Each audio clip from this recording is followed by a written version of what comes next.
ఇలాంటి మరెన్నో వీడియోలు చూడడానికి like, share, subscribe and comment. ఈరోజు ఈ వీడియోలో 2025 సంవత్సరంలో ఛత్రపతి శివాజీ మహారాజ్ జయంతి ఎప్పుడు వచ్చింది, జయంతి ప్రాముఖ్యత గురించి తెలుసుకుందాము. ఛత్రపతి శివాజీ మహారాజ్ జయంతిని శివ జయంతి అని కూడా పిలుస్తారు. దీనిని గ్రెగోరియన్ క్యాలెండర్ ప్రకారము ఫిబ్రవరి 19, 2025న జరుపుకుంటారు. అయితే హిందూ సావత్ క్యాలెండర్ ప్రకారము మార్చి 17, 2025న వస్తుంది. 2025లో ఆయన 395వ జయంతిని పురస్కరించుకొని ఫిబ్రవరి 19న జయంతిని జరుపుకుంటాము.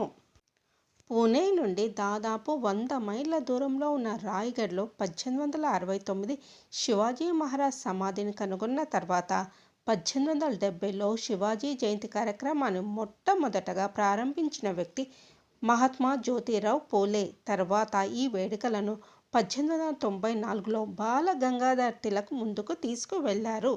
శివాజీ ఫిబ్రవరి 19, 1627వ సంవత్సరంలో వైశాఖ మాసపు శుక్లపక్ష తదియ నాడు పూణే జిల్లాలోని జునార్ పట్టణం దగ్గర గల శివనేరి కోటలో షహాజీ జీజాబాయి పుణ్య దంపతులకు జన్మించాడు. జీజాబాయి శివాజీ పుట్టిన తర్వాత కొడుకులందరూ మృతి చెందగా ఆమె పూజించే దేవత అయిన శివై పార్వతీ పేరు శివాజీకి పెట్టింది. శివాజీ తండ్రి అయిన షాహాజీ నిజాం షాహీల ప్రతినిధిగా ఉంటూ మొఘల్ రాజులను వ్యతిరేకిస్తూ యుద్ధాల్లో పాల్గొనేవాడు. నిజాం షాహీల పైన షాజహాన్ దండయాత్ర చేసినప్పుడు షాహాజీ సైనికులను బలోపేతం చేయడంలో కీలక పాత్ర వహించాడు.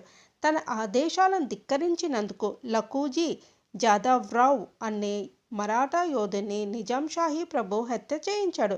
ఇది నచ్చని షాహాజీ నిజాం షాహీ ప్రభు పైన తిరుగుబాటు బావుట ఎగరవేసి స్వతంత్ర మరాఠా సామ్రాజ్యానికి నాంది పలికాడు.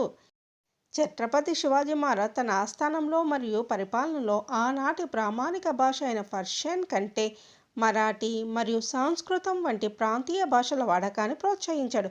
మధ్యయుగాలలో భారత సైన్యం యొక్క నావికా విభాగం అభివృద్ధిలో ఆయన పోషించిన పాత్ర కారణంగా శివాజీ మహారాజ్ భారత నావికాదళ పితామహుడు అని కూడా ప్రసిద్ధి చెందింది. ఛత్రపతి శివాజీ మహారాజ్ ఒక మరాఠా రాజు. అతడు మొఘల్ పాలనను ధిక్కరించి సార్వభౌమ హిందూ రాజ్యానికి పునాది వేశాడు. మహారాష్ట్రలోని పూణేలోని జునార్ సమీపంలో షహాజీ భోస్లే మరియు జీజాబాయి దంపతులకు జన్మించిన శివాజీ తన సైనిక వ్యూహం, పరిపాలన మరియు స్వరాజ్యం దార్శనికతకు గుర్తుండిపోతాడు.